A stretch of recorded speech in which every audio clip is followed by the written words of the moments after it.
Hello everyone, my name is PolishLynx and let's go with Everlasting Summer because we have a criminal situation.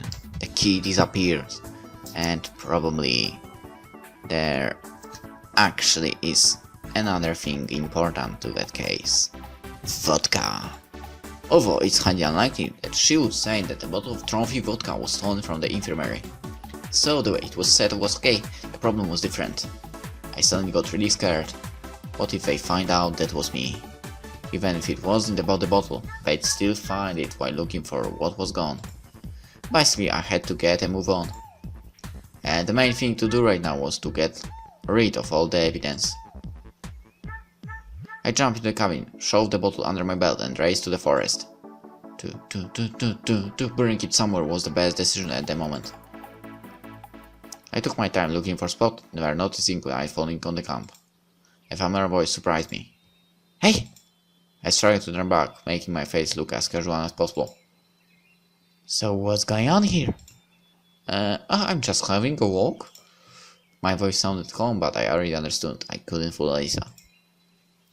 Alone? It's night. In the woods. Well, yeah, what's wrong? Nothing at all. She stared at me. Okay, then I'll... Hold on. Aren't you forgetting something? Don't think so.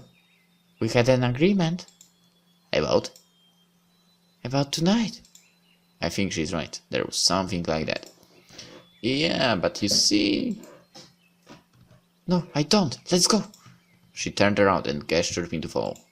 I thought there was no point in arguing. Any word or action could give me away. And then, sighing, I followed. It was a couple of minutes before we reached her cabin. While we were walking, I was busy trying to find the best time and place to ditch the vodka, but Alisa stayed so close that I couldn't manage anything. Well? She stared at me. Well, what? I was so nervous that my hair was wet with sweat. The only thing on my mind at the moment was how to adjust the bottle so she wouldn't notice. What do you say? About what? Alisa pondered. Okay, I guess you're right. I brought you here so I am the one to decide. Okay, I agreed unsure. Hold on a minute. She reached under the bed and in a few seconds I pulled out the bottle of Stolichnaya vodka. I was shocked. Surprised, huh? Of course. I don't know, is she red somehow?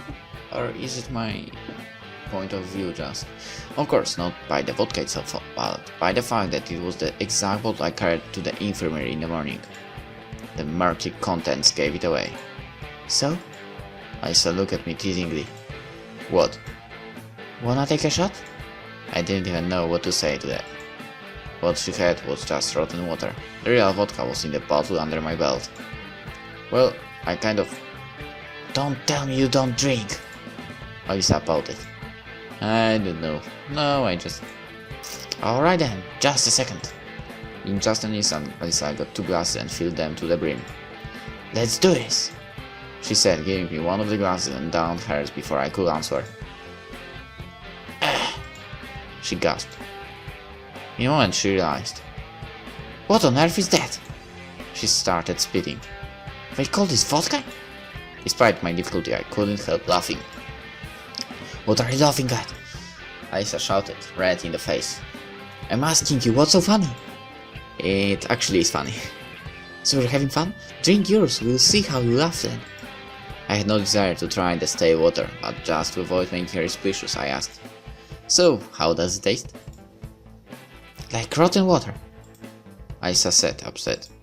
I was just going to relax a bit, have a cultured timeout, and then it.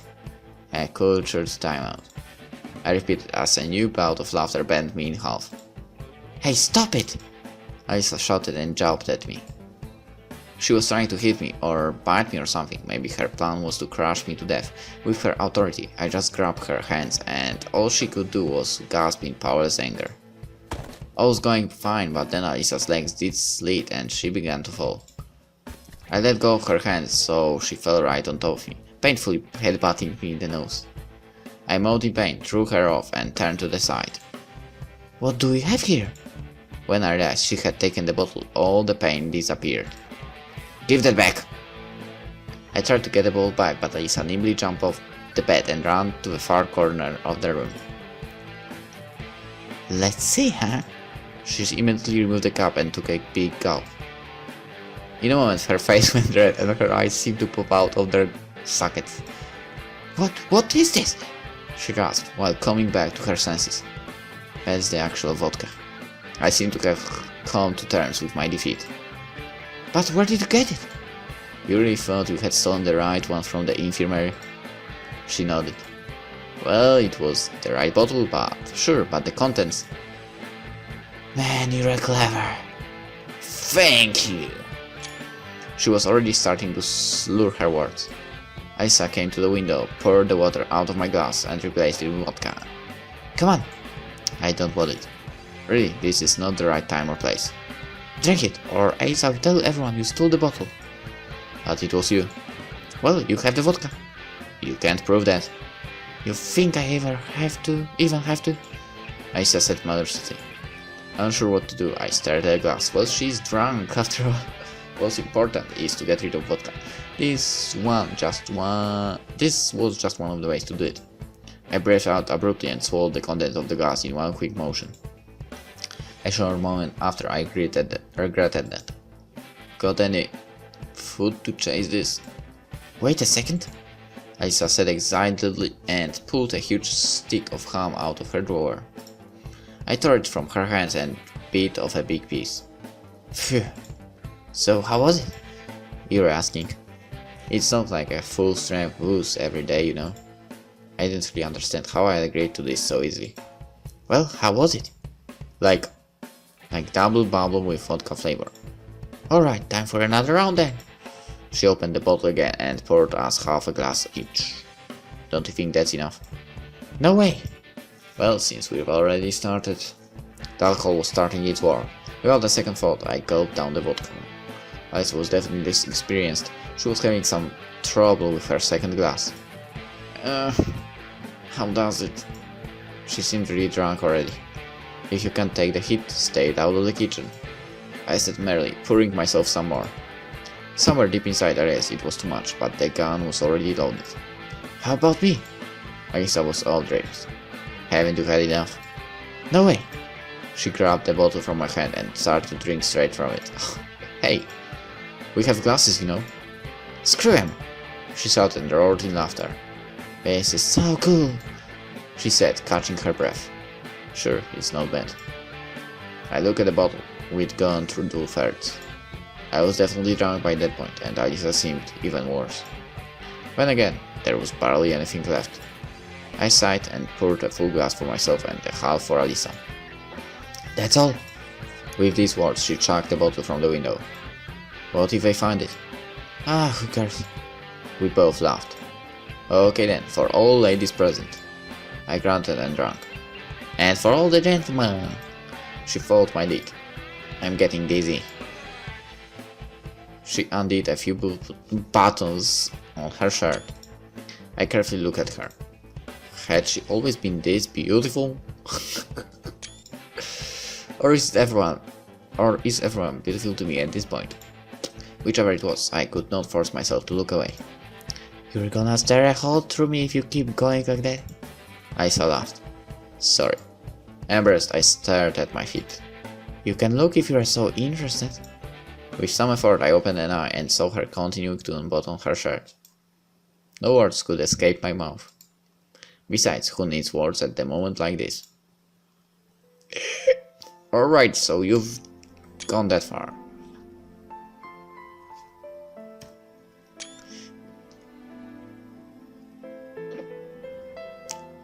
And we are done. The light bulb burned out, or one of us turned out the light, but either way the room went dark. I looked around her cabin and thought of something. Where's Uliana? What? You're afraid someone will come in and see us? She grinned warmly. Could happen. I asked her to spend the night at other girl's cabin. Wait, so you planned all this? Well, not something like this, of course. She looked at me intently, smiled and closed her eyes. Yeah. I stared at the ceiling for a while longer, and soon heard quiet, deep breathing. Alisa was asleep.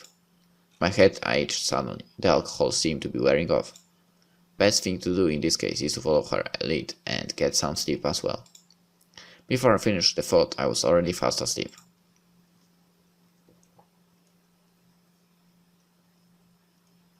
Day 7.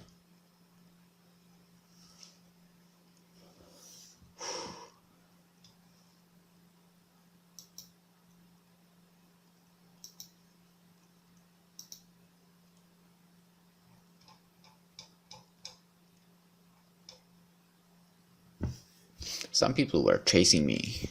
Or maybe they weren't people, but fuzzy blocks with a hellish landscape in the background.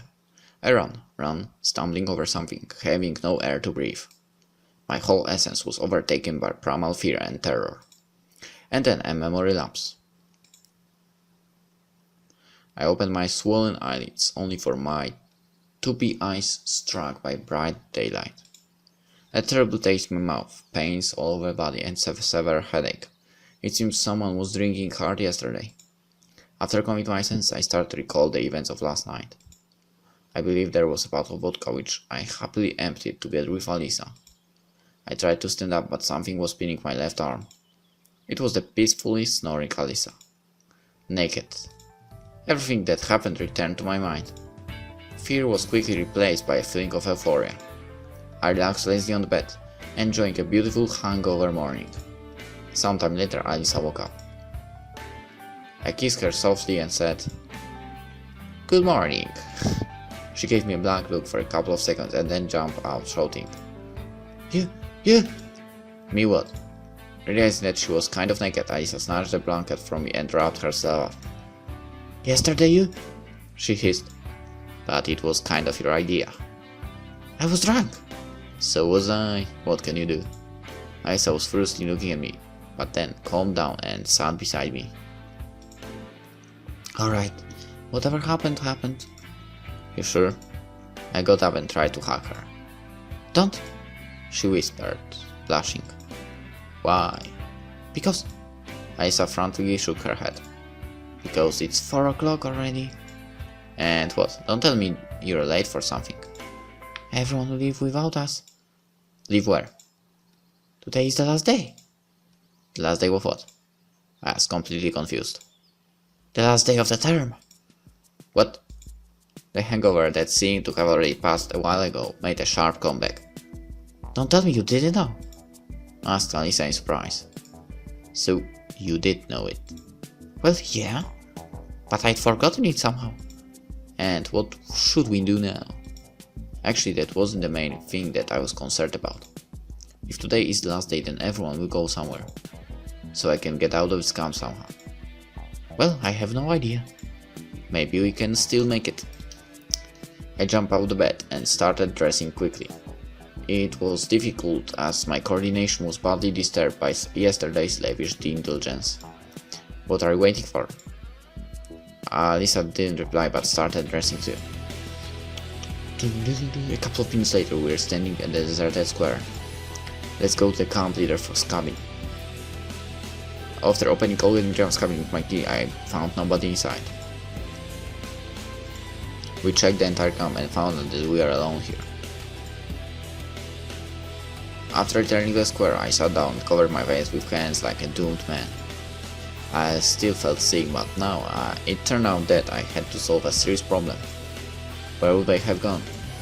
Well, to the district center, I guess. Do you know where it is? Approximately. It is possible to reach it in boats? Don't know. And how long would it take on a bus? A couple of hours. Quickly I reckoned how much that it is in kilometers. Taking into consideration the quality of the Soviet motor car industry and Soviet roads, one could presume that it is quite possible to reach it on foot, provided that Alisa knows the exact direction. Moreover, in my situation, it's not easy to decide on such steps. But we can't stay here either. Alone without food in a deserted pioneer camp. In real life, it would be a definitely bad idea and I had no other choice but to treat everything happening as reality. Let's go. Where? To the district center. Are you mad? You'd prefer to stay here? Sure, they will notice that we are missing and will return. Don't you think it's odd that they didn't notice it during departure? Well, yeah, but... She started to think. But to go somewhere all on our own? But you said you knew the direction. I do. She agreed without confidence. So what's there to think about? Maybe we'll encounter some local bosses on the way. I don't really believe that myself, but if there is an exit from this camp, this idea seems quite solid. I don't know, as you say. She patted on confusedly. Then start packing your stuff. Meet here in half an hour. I ran towards Olgenia's cabin. Yet not much to pack, like always. I tossed my armcones in the bag and I was about to go when an interesting thought crossed my mind. What would I actually need them for? It doesn't seem to be late summer, so what's the point in dragging unnecessary weight along? Especially since I don't know how far I have to walk. After realizing that one could survive such weather without a coat and warm boots, I shoved my cell phone with its dying battery into my pocket and went to the square. I had to wait at least 20 minutes for Alisa. So let's end the episode here. We'll wait a little bit for her in the next one, and after that we'll continue the story and with the ending actually. So see you then. Bye.